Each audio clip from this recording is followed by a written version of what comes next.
Karla Turner.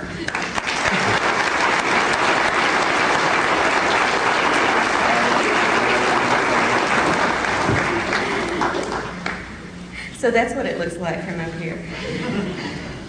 Thank you, Ed. I'm actually 6'2", but that's just my IQ.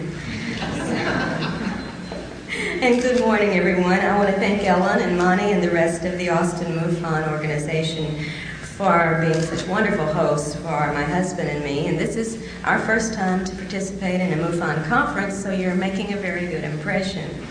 I am very pleased to be able to speak with you today, especially as the first speaker, because after this I can really relax and enjoy the rest of the conference.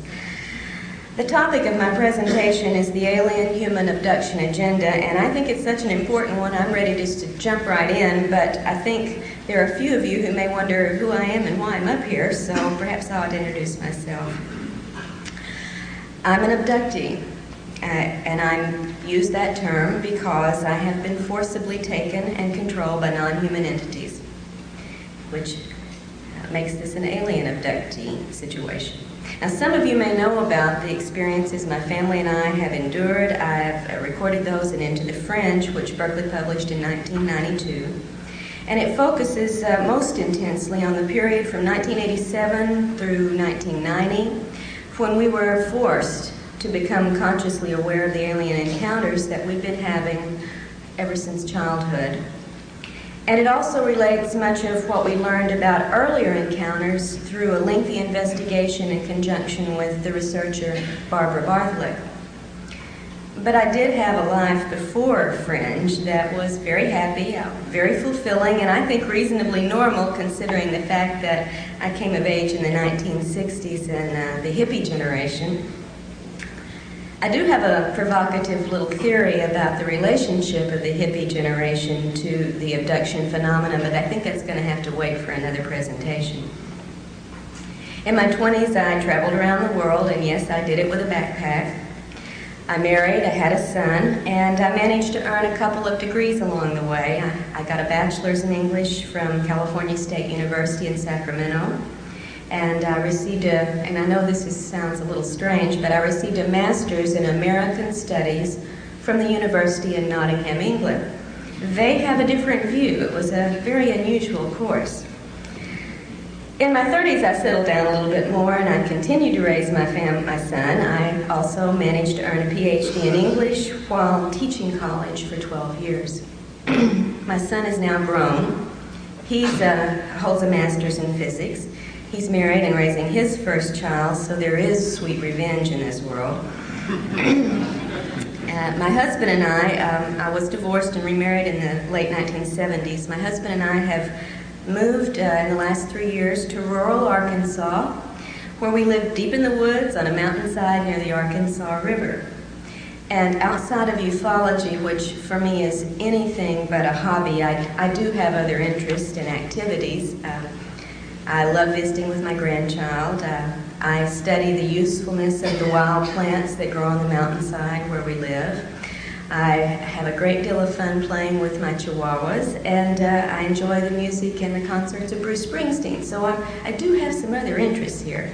Old hippies never give up their hobbies, you know. I quit teaching college in 1991, and since then have devoted, as was mentioned earlier, all of my efforts to abduction research, beginning first in conjunction with Barbara Bartholick when I was in Texas, looking into reports in the Texas-Oklahoma area, and then later independently, researching cases around the country. My most recent work is reported in the new book, Taken, that was referred to also earlier, that was published this past April by Keltworks. And I hope we will, by the time I'm through talking, understand all of the connotations that I imply with the title, Taken. It is not just the abduction aspect that I'm talking about. As both an abductee and a researcher into other people's experiences, I feel that I have a somewhat expanded context or knowledge of this phenomenon. My own experiences have taught me many things about the nature of alien activity. But that insight has been greatly expanded by the context of so many other reports I've been able to study, and it has helped me to see well beyond the limits of the individual experience. If we judge the entire phenomenon only by our personal experiences, we're going to get a very distorted view. The context, the patterns, the unique elements as well as the similar elements are all very important for us to have a chance of a glimmer of understanding what may be behind this phenomenon. Yet even having been through these things, lived with people who've been through these things, and studied literally hundreds of personal and first-hand reports about these activities, I know very little about the alien agenda behind this activity. Stanton mentioned the need to hold ourselves to facts in this field. And I think that is extremely important. We should repeat that 10 times a day as we go through the work in this area. The problem, of course, with the abduction phenomena, as with a lot of ufology, is that the nature of the alien activity is designed deliberately to keep us from having much in the way of concrete evidence. Designed that way. It is not an accident. So it is difficult to feel confident of many facts. The dictionary defines facts as things and ideas which are demonstrably existent, objectively verified, and known to be certain. And at this point, given everything I've learned internally and from external evidence, there are so very few things I'm willing to call facts. The list is very short. So today, instead of regaling or educating or entertaining you with abduction case reports and photos of the body markings and the drawings of the spacecraft and aliens, which I have done and could do, I would prefer to take this opportunity of perspective, which is of course the theme of this MUFON symposium, to share with you my list of facts and then try to take you beyond the fringe of this phenomenon and into the heart of the abduction scenario. Now, I'm going to begin by discussing my list of facts before I go on to two other issues, propaganda and fantasy, because I think it's on the basis of the facts that I have been able to discern what I can about the data in the other two categories. So this will be a very short list. I hope you'll follow along with me. Facts. Fact number 1. We do not know with any certainty exactly what these entities may be. Extraterrestrial, interdimensional, terrestrial in origin, some combination of all of the above, something we have yet to even dream of. I'm going to use the term alien merely for convenience, and I am not implying that I believe they are from another planet. Now, certainly they may well be. We just don't know, and that's a fact. The aliens themselves have identified a number of different origins to various abductees and contactees throughout the years, but of course we humans have absolutely no way to check out any of the statements that they've made. Therefore, we cannot know these things, as the dictionary says about facts, to be certain, to be objectively verifiable. Fact number 2, and I'm stating this with all of the tact and diplomacy and self-control that I can, and those of you who know me know I have very little. At least some of the aliens are liars. Through the past decades, the aliens have made, and you all know this if you're familiar with your ufology history, have made various predictions and promises and given a number of very specific warnings about impending events. And we have these documented at least since the early 1950s. And you and I all know, when we look at the record of what's happened since then, that very few of these things, and none of great consequence, have come to pass. This is not a reliable source. I would like to illustrate just from personal experience one such scenario that should make us question the things we are told by these creatures. In Into the Fringe, I recount the story of a young man that I had known since he was 11 years old. He and my son grew up together. His family and I were close friends, and I have a great deal of confidence in who this person is and his personal integrity. He went through an intense series of encounters and abductions, as we all were doing in this particular group during 1987 and 88 and 89. And one of the entities with whom he had repeated, almost regular contact was an entity who described itself as an interdimensional being, stating that its group was 10th dimensional and knew about the 11th, the way we know about the 4th dimension. This entity would appear in various physical guises during its encounters with James. Sometimes it would be a nebulous form, sometimes it would be a human-looking woman, but sometimes only her head, sometimes her head and her hands if there was something she wanted to show him. So it varied. At one point in an extraordinary weekend of events, which are recorded in detail in Fringe, James was compelled to go out of state to a particular area. He was at his grandparents' house and was abducted in the middle of the night and taken to a hill a few miles from there where this woman materialized in full form this time. All the body parts were there. At that time, she told him that within 5 years of that date, he and a few other people, including us and several others in the area, would be activated to perform our jobs, our tasks. That it didn't matter where we would be at that time, it didn't matter what we were doing or what we wanted, we would do our jobs.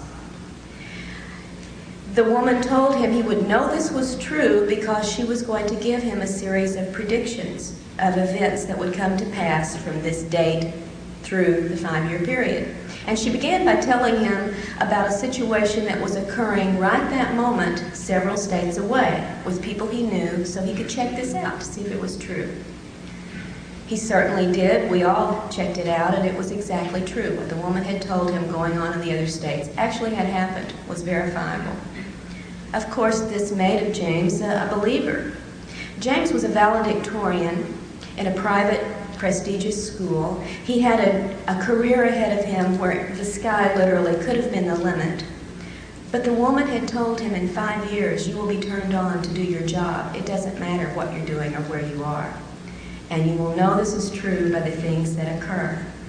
The first thing made such an impression that she was telling the truth that James's life was put completely on hold.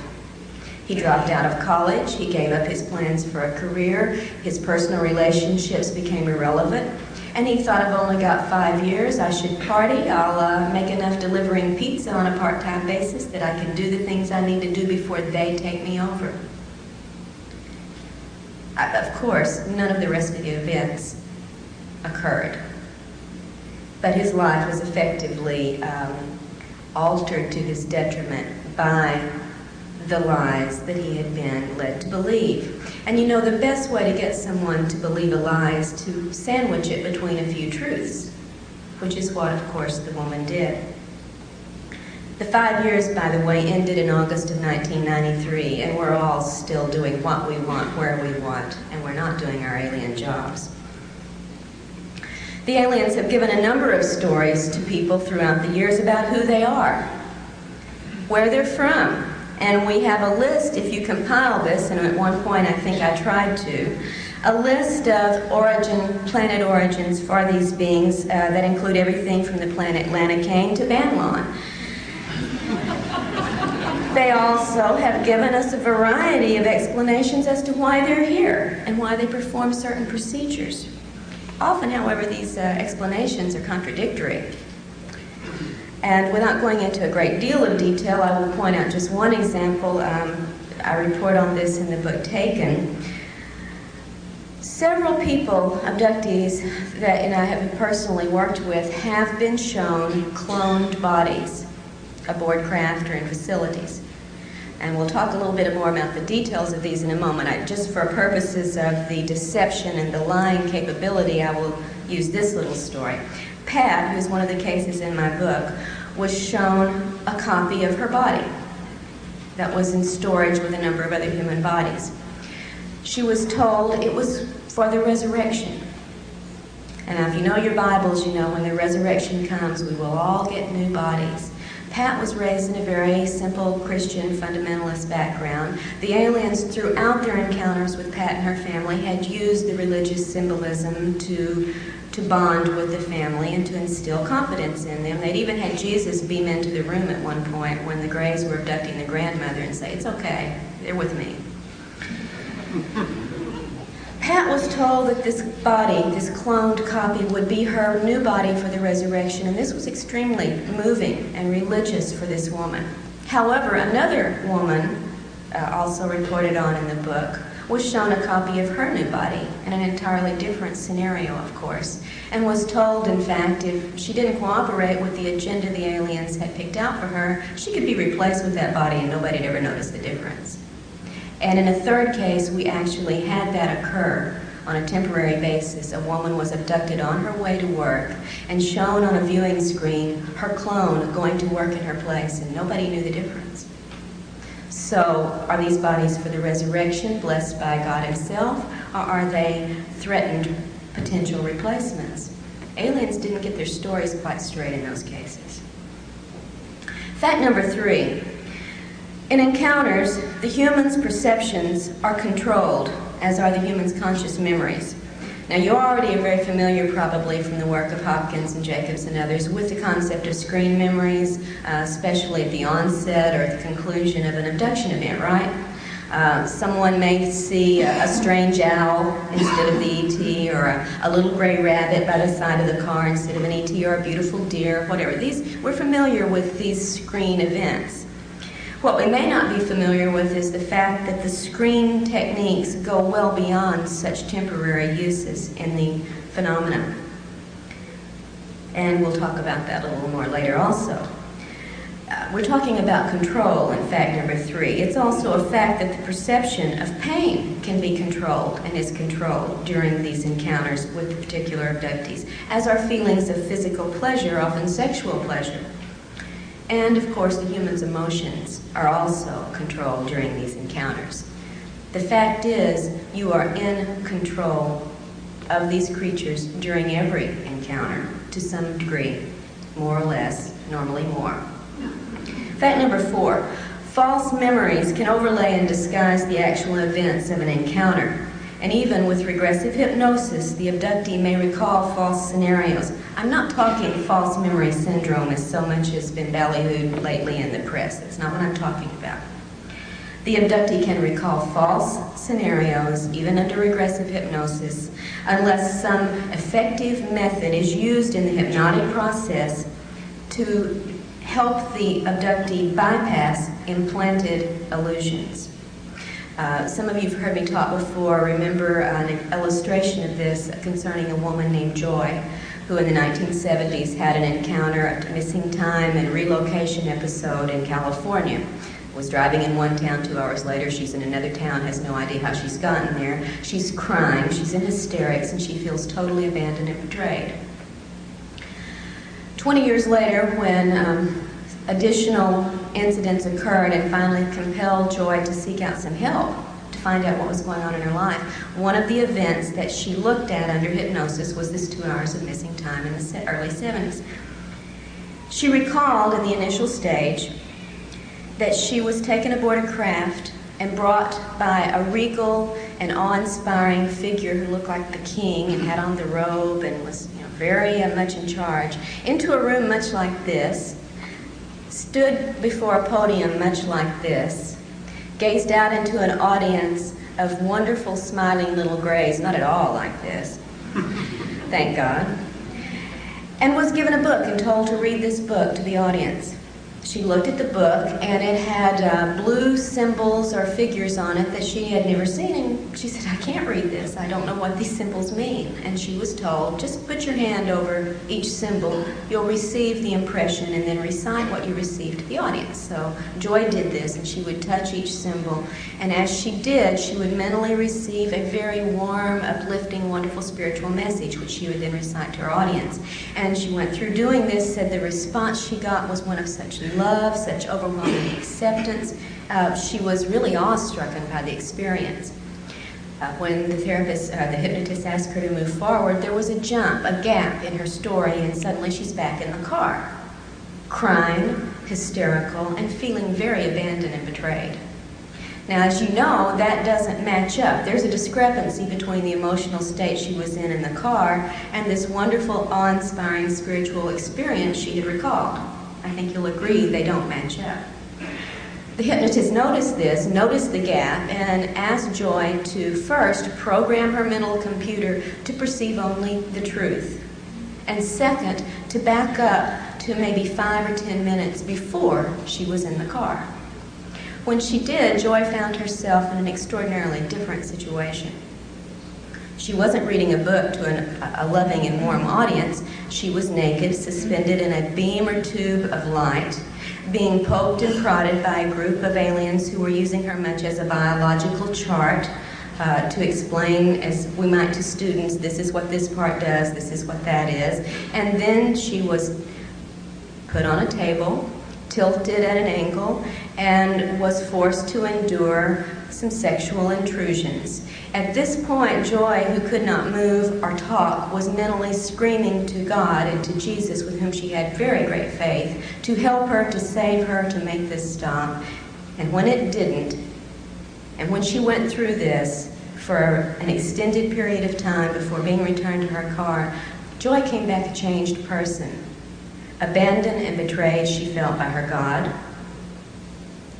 Although she had no conscious memory of this event immediately upon her return, it changed everything in her life for 20 years. Her religion, her sexual orientation, everything about the woman.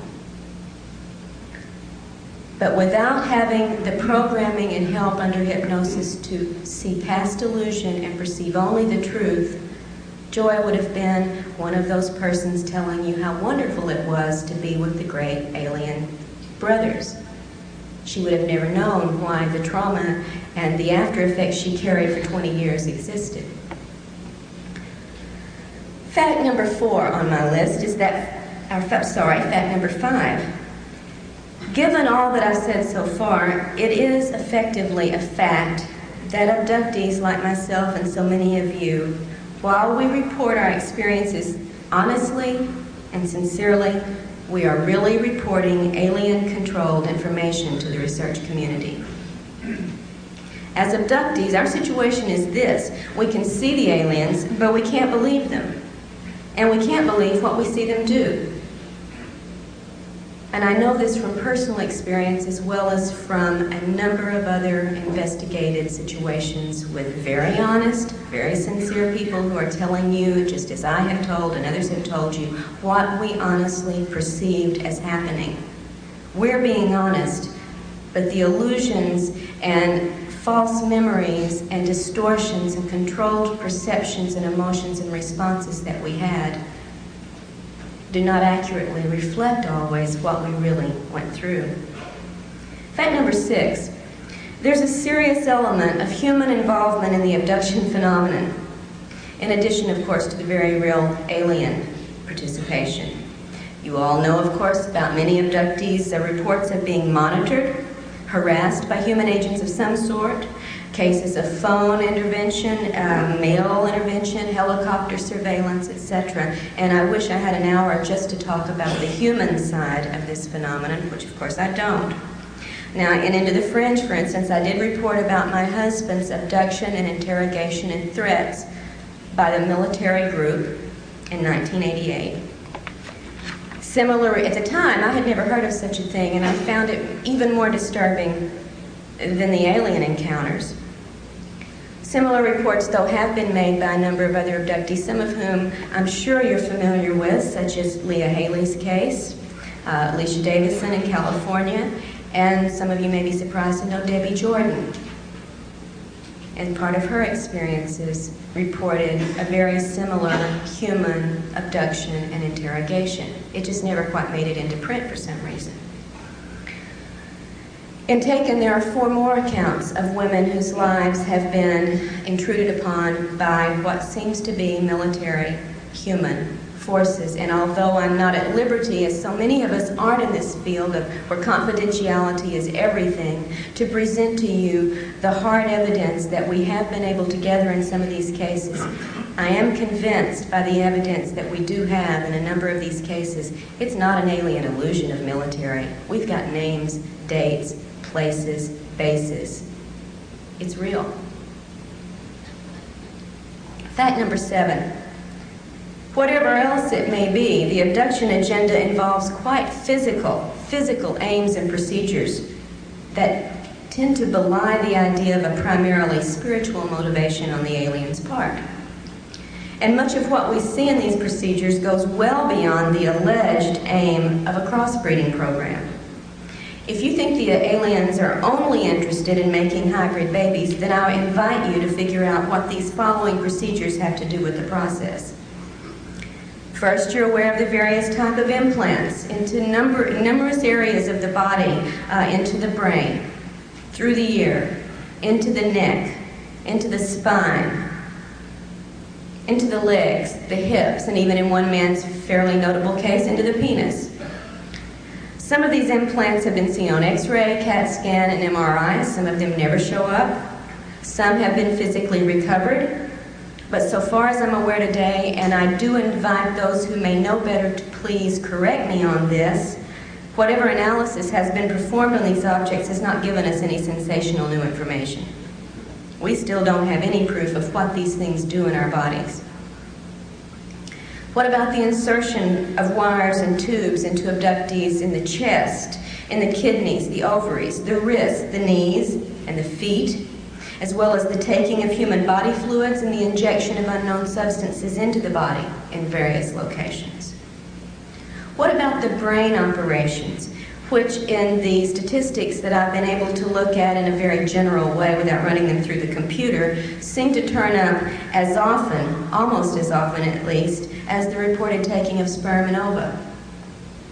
In the cases reported, the individuals who've undergone or think they've undergone, because you always have to have that in the back of your mind, given illusion, who have undergone these experiences use almost identical terms in reporting what has happened to them.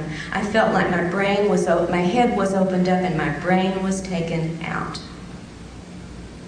What about the deliberate pain experiments meant to produce levels of pain in the abductees, apparently for the measurement, study, or pleasure of the aliens who are observing them? I reported on one of these with James in Into the Fringe. He was put through an extraordinarily torturous and traumatic experience, having holes drilled in a row through the top of his head. He received an apology for this. Sorry, but we had to do it. But no explanation for why he had to do it. And most people are not given an explanation. What about the other bizarre tests and procedures that are reported time and time again? Abductees immersed in water or some liquid in which they're then forced to breathe the liquid. I think Hopkins and Jacobs have made this fairly well known to you. They now include it as one of the standard procedures. What does this have to do with crossbreeding? Are being forced to eat or drink unknown substances that then produce a variety of after effects on the abductees. Angie, reported on and taken, was given a bitter red liquid to drink, passed out immediately, and came to in a very passive, hypnotic state in which she then went through an interrogation with a number of people. Ted Rice, another case that I've been working on for a couple of years, as a child was given a pill to eat or swallow that then produced on the 10-year-old boy the effects of an aphrodisiac. What about being forced to engage in a variety of sexual, not reproductive, but sexual situations with alien beings, with human-looking figures, and with other abductees? Frequently, the alien sexual activities are reported to be carried out by reptoid-looking beings, but not always. We've got reports of gray sex, hybrid sex, and Nordic sex, among others. And as just as in one of Hopkins' recently reported scenarios, I think it was on television last year on sightings, I described and taken how Lisa, one of the abductees reported on here, was forced to have sex with another abductee in one of her encounters. It was an extremely poignant situation after the fact. The man told her, apologized to her, told her how sorry he was that he was being forced to do this to her. He said, "They've been taking me since childhood. I don't know how to stop it." And he gave her his full name. That's all he had in his control to do. What about the cloning? I mentioned this earlier. And I'm not talking about just the potential and I think very evidentially supported idea that the little gray workers you're also familiar with, like the little guy down here on the floor, are cloned, produced, manufactured like, we do Fords, Chevys. Not just this kind of cloning of the same sort of creatures to go out and do the work, but also the cloning of human bodies, which, as I said, have been shown to abductees. Sometimes they match and are identical to the human in the situation. Sometimes they're just a bunch of identical bodies, inert, adult bodies. In one case, a man was taken to a facility in which he saw a room in which there were about 40 inert human bodies, 20 male, 20 female. The males were all identical to each other. The females were identical to each other, and they were beautiful, blonde, healthy specimens. What do these things have to do, is what I've asked you to think about, with the crossbreeding agenda? Fact number 8. All of the things that I've described to you so far are part of the aliens' physical aims and procedures. But that isn't all there is to their motivations. The agenda also involves the long-term psychological programming of the abductee. It targets, among other concepts, our social and personal relationships, our sexuality, our political ideas, and our religious and spiritual concerns. For instance, many of us, through our experiences, and I think I could get a show of hands on this, are made to be highly suspicious of our government. Now, perhaps with good reason. And in general, we become less trusting and intimate with people outside of this field, and very paranoid often of people within this field. As one of the women in the book, Jane, in Taken, has said, the aliens had fostered in her mind a mistrust of the government. Certainly it has changed most abductees' spiritual concerns and social agenda. With Pat, also reported on in Taken, the aliens, as I mentioned earlier, used a religious approach in their contacts with her, telling her very early on that they were angels, but, as they said, not as you've been taught. And they even had Jesus, as I said, appear in her bedroom to give us okay for a subsequent multiple family abduction event that occurred that night. Pat told me about this as her brother and sister, who also remembered the event, and said that Jesus had blonde hair and blue eyes and was very beautiful and wonderful. And I pointed out that this is physically inconsistent with the historical Jesus that we know about from the Bible. He certainly probably didn't have blonde hair and blue eyes, and Pat could only say, well, this one did. On socio-political terms, abductees often find themselves obsessively interested in ecology, animal rights, globalism, but I've yet to see the really hard evidence, other than the ecological side of this, that this is a result of alien programming or a response, a human response to our own experiences, which tend, when one goes through trauma, to make one much more empathetic to others going through trauma. On more personal terms, abductees often go through specifically sexual obsessions, dysfunction, and compulsions. Now, because of the personal nature of sexual situations, I'm sure that so many of these reports I wish we had available to us are not well known in the abduction data body, such as other things like sperm gathering, ova gathering, fetal extractions, baby presentations, and so on. Now, I know those two are very intimate and very personal scenarios, but it seems that we humans are even more sensitive about our sexuality. And if you've ever known someone who's had a sexual assault, no matter how traumatic, unwelcome, intrusive, and criminal the event may have been, the person tends to carry, without a lot of help to get over it, a sense of shame and responsibility. This is also true for abductees. In private, although these reports are not often made public, in private, abductees have reported not only straightforward sexual encounters during abductions, as I mentioned earlier, but also the aftermath of such encounters on their lives.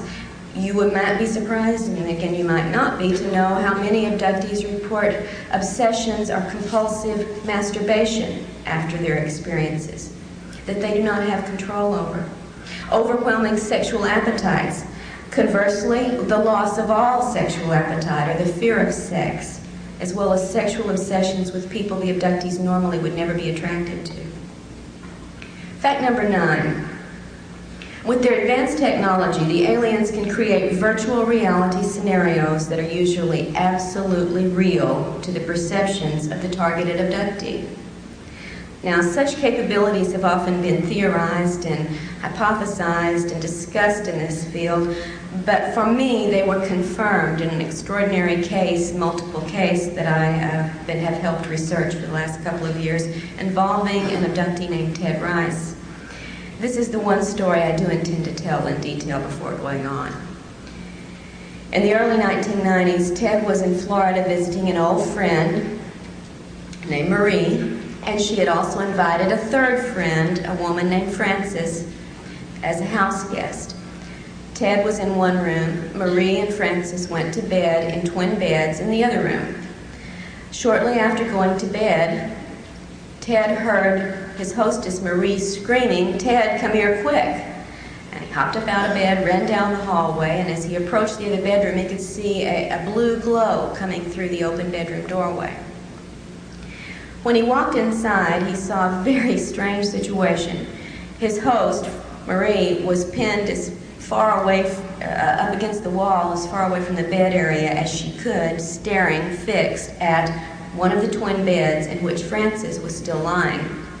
The bed was surrounded by a large, spherical, blue energy field of some sort through which little lights seemed to dart and move. Frances was raised in a slightly raised position just as she had been starting to sit up in the bed and had been paralyzed in that position. Ted and Marie yelled at her, "Are you in pain? Can we help you? What's wrong?" She could barely hear them, and when she did answer them, they could barely hear her, and this is in a small bedroom. She, for several minutes, they observed, was carrying on a conversation with the ceiling. And then a few minutes later, she was carrying on a conversation with the foot of her bed. A few more minutes passed, and the sphere of electrical energy disappeared, and Frances was able to move again. When she sat up, she told them what she had been experiencing. It had begun, she said, hearing the sound of a helicopter low over the house. And in fact, she had turned to her hostess, Marie, and said, "What's a helicopter doing over the house this low, this time of night?" Marie said, "What helicopter? I don't hear anything. You're dreaming. Go back to sleep." Frances said, "No, don't you hear that helicopter?" At that point, she had started to sit up. That's when the blue sphere of energy had coalesced around the bed. Frances told them after this was over that it had seemed as if the ceiling dissolved or disappeared, and I've heard this over and over and over again, and she could see through the ceiling up to the trees above the house where there was a strange craft. She had thought it was a copter when she heard the sound, but as she looked up, it was not like any copter she had ever seen. And within this were two alien creatures, which she described in physical detail, with which she carried on a conversation for several minutes. And then she said they came out of the craft and beamed down to the foot of the bed. "Didn't you see them?" And where she carried on another few minutes of conversation. When the sphere disappeared, so did the aliens, so did the invisible ceiling, and so did the strange craft. Frances had not been able to see the blue sphere of light around the bed. All she had seen was a craft, heard noises, had a conversation with two alien entities. Marie and Ted, who were outside of this field watching this, saw and heard only the blue sphere. If they had not been in the room to observe this, Frances would have believed with all sincerity that she had had exactly the encounter she thought she had. But she didn't. Fact number 10, and this is the last on my short list of facts. It is a fact that the aliens show a mysterious interest in the human soul. And I say mysterious because of the kinds of things they do and say concerning it. Now, this part of the phenomenon is so rarely discussed in public that I don't think we really have a good pool of data to proceed on a serious discussion, but I'd like to bring it up because it is a fact that the interest is there and mysterious, and we should be concerned about it. There are a number of intriguing reports that we could start with. For instance, a young girl who the aliens asked if they could borrow her soul. Two different abductees, totally different, totally isolated from each other. It happened to both come from the St. Louis area, both shown at the age of 5, a gigantic metallic spherical object somewhere in space, and we're told in essence it was the Soul Recycling Center. Reports of abductees who recall apparent past lives in which they've inhabited alien bodies with their souls. And even in one case, a man who watched as his young body was killed and his soul energy released, captured in a container, and taken to a new replacement body where it was reintroduced into the body through the technology of the little black box you might have heard about in some of these cases. For me, that's the end of my list of facts. So I'd like to move on to the other two categories, beginning with propaganda. Propaganda is defined as any association, system, or concerted movement for the propagation of a particular doctrine or belief. With me on that. What I've learned from my own experiences and the research into this field with others shows me that the aliens are clearly practicing such programming. And they are propagating a number of beliefs within abductees and through their reports to the UFO community specifically, and then to the population in general. They shape our beliefs in part, at least our beliefs about them in part, by the physical appearances they appear to us, for one thing. And through the virtual reality capabilities that I just described to you, they can and do give us any illusion they choose during abduction scenarios. One young man, a young boy abducted with his grandmother in a situation I don't need to go into at this time, had brought into the room the grandfather. It just happened, the grandfather had been dead for 6 years. Another case in which, many cases in which celebrities or well-known figures are used to, in a scenario, to persuade an abductee to participate in this or that other procedure. Jesus turns up very, very often, and he's always blue-eyed and blonde-haired. I'm sure that doesn't, maybe if we were in India we'd get Krishna, I'm not sure. Masking entities when the illusions have been seen through, and they often are. And one I think particularly important, although I've cited it before, I think it's worth repeating. I tell the entire account and Into the Fringe. A young man who was compelled to go out of his house in the middle of the night. As we, under control, you go where you're supposed to go, and there is some evidence we get up and take ourselves out to be abducted, whether we know it or not. Compelled to go outside for an encounter, and there, waiting for him, was a Nordic, a beautiful blonde woman. Probably the spitting image of Semyazi, who was waiting with open arms and a loving look, a little bit attractive, alluring look, in fact, for him to come into her arms. And he reached out, she reached out for him and drew him towards her, and being under control, as we always are, he went for it. Expecting to get an embrace and a kiss, as the arms wrapped around him, the image of Semyazi disappeared. And what was holding him was not blonde, beautiful, or human. And what he got was not a kiss, but being thrown to the ground, pinned down, with claw marks the next day around his neck where this had been held down, while a 2-foot rod of some sort was rammed down his mouth, down his throat, into his stomach, where the extraction of juices then took place, leaving him with the external claw marks, the scraped throat, and the taste of bile for quite a while afterwards. The aliens foster a belief, I think, in their beauty and their compassion with us through such means as showing us pretty people. I think they realize we're not as smart as we think we are. and that we often equate beauty with goodness, and you and I both know that's not always the case. They also foster a belief in the alien-human crossbreeding scenario through such repeated procedures as fetal implants and extraction, sperm and ova gathering, baby presentations, and so on. But I think, as Stanton warned us early on, we should remember that without external confirming evidence, we cannot accept this as proof.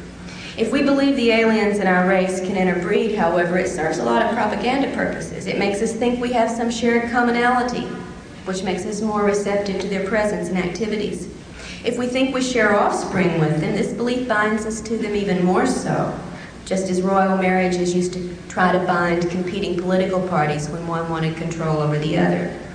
The crossbreeding scenario also can lead us to see ourselves as subordinate to the aliens and dependent upon them when they tell us this is the only way your race is going to be able to survive. And they reinforce our dependence on them by warning us of the impending disasters from which only they can save us. I wish I had time to discuss what they may really be doing with the sperm and ova and fetal material they take from us, but I have yet to see confirmed proof that it has anything to do with hybridizing either their species or ours. Through the manipulation of what we think they're doing and what they tell us, they also propagate the belief that their intrusions are ultimately beneficial in purpose, in spite of the fact that so much of the specific abduction events are painful, traumatic, and debasing to the person involved. We have many well-known accounts, abduction accounts, or should I say contact accounts, in which a person has been given a very positive, spiritual experience, sometimes with physical healing or expanded intelligence, psychic abilities, and these abductees feel very compelled to go out and tell you about their situations and proclaim that the spiritual benevolence of the aliens is all there is to it. And such reports can almost make you forget about the numerous other reports in which abductees experience great pain, suffering during their abductions, as well as severe, sometimes even fatal physical after effects and emotional distress afterwards. Some apologists for the aliens call such problems unfortunate but unavoidable, as if they were privy to the do's and don'ts of the alien conduct. But if inflicting pain or permanent damage can be controlled and avoided in certain cases, we can have and do have the right to ask why is it not extended to all abductees, which it certainly is not. Just real quickly, one case I reported in Taken, Beth, a Puerto Rican woman, abducted in the late 1970s along with some of her children and her husband, went through a series of very strange physical and spiritual events during this abduction. Afterwards, suffered with a persistent, weeks-long rash that no one could explain, severe nausea for days afterwards, headaches, blinding headaches, severe hair loss, and such damage to her eyes that she developed cataracts, and she was a very young woman. This called for surgery, of course, to remove the cataracts, and the surgeon found evidence that she had had previous eye surgery, which she, of course, had never had. We have reports over and over of diseases, distress, sometimes fatal situations following immediately upon abductions, as well as the wonderful healing cases that are out there. They do exist, but if they exist for one, why do they not exist for all? And I think we need to ask that. The propaganda techniques also include perpetrating good cop, bad cop situations, or good alien, bad alien situations. You know how many accounts tell of painful, traumatic events taking place during an abduction, and then they stop when the good alien enters, the friendly one, the protector who makes it all better and takes away the pain. Binds us to them. We've got a helper. Reminds me of what goes on in some of the abduction and hostage situations we've been familiar with over the years. These things tend to instill in the abductee a sense of awe, a sense of fear, a sense of vulnerability, and in a very, very strange way, a sense of bonding and identification through that protector alien figure, making us subordinate and vulnerable in our relations with them. The aliens start early in the abductee's life to instill notions that the abductee somehow belongs to the aliens, is alien property, sometimes telling children, as they told me, that they are their parents, that the human parents are not the real parents, that we are their possession. Aliens say they have the right to do the things they do to us. They never show us, however, the warrant for that right. They foster our belief in the crossbreeding agenda. And if all we had to go on was the data related to this, that would be a very acceptable theory, but I hope I've made clear to you by what I've presented heretofore, that's certainly not all there is to the phenomenon. In a handful of cases, well, I don't have time, we're coming to a limit here, abductees have even seen these wonderful hybrid fetuses that are supposedly going to either save their race or our race, depending on which alien you're talking to at the time, deliberately destroyed. In one case, blended up as we would do a milkshake, and when the woman, in great distress, protested this, was told in effect by the alien, "Don't get so excited, it wasn't really alive anyway, and don't worry, we won't waste any of the physical material." I wish I could go into a series of other reports along this line that bring block after block of evidence upon which to build the idea that we should not accept hybridizing and crossbreeding as the agenda. But again, time is of the essence. Programming also occurs with the sexual scenarios that are carried out, and again, without getting into the details, they are mostly reported by abductees to be invasive, unwelcome, and traumatic, having after effects on the sexuality of that person, sometimes for years afterwards. There are a lot of details we could discuss, maybe during question and answers we can. In general, alien propaganda seems designed to promote the superiority, the proprietary nature, and the benevolent status of the aliens, and the subordinate dependent position of humanity. To close, I'd like to talk very quickly about the issue of fantasy. Fantasy refers in some of its definitions to suppositions resting on no solid ground. And I think you can see already we've had alien fantasy perpetrated upon us in scenarios. I think more disturbing sometimes is the fact that there's come to be such a strong element of fantasy or fantastic thinking in the abduction research community, so that we've made the mistake of basing our theories and ideas and responses upon what is essentially alien-controlled reports from abductees that cannot be taken at face value, even by those of us who go through them. These have led to fantastic theories, those with no basis on solid evidence. And you and I have heard many, many of these statements made to the point where it's divided the community into a point where we now refer to camps of opinions, as if the soldiers on one side of the field are getting ready to take on the soldiers on the other. And this is not the way it should be. We base our theories on fantasy, and we're never going to find the truth. I wish I could end with this reply to one of the statements I consider fantasy-oriented. The aliens must be benevolent because they have the ability to conquer us, and they haven't invaded us. If they wanted to conquer us, they could. Therefore, they must be our friends. And my reply first is, every time a person is abducted, there is an invasion. Also, please remember, there are many more sophisticated ways to invade than to use weapons of mass destruction. If they can control and manipulate the way we think, the things we see, and how we emotionally respond, they don't need those weapons. I have to bring this to a close, and I would like to say that we must, I think, get rid of the fantasy element in our thinking in this field. We have our own human needs and desires that also help shape our thinking, not just the alien control data that abductees report. We do not want this to be a bad situation, therefore we don't let ourselves think it could be. We do not want to think our government is involved in any way in this because it's too frightening. The implications are far too frightening, so we ignore them or deny them or rationalize them.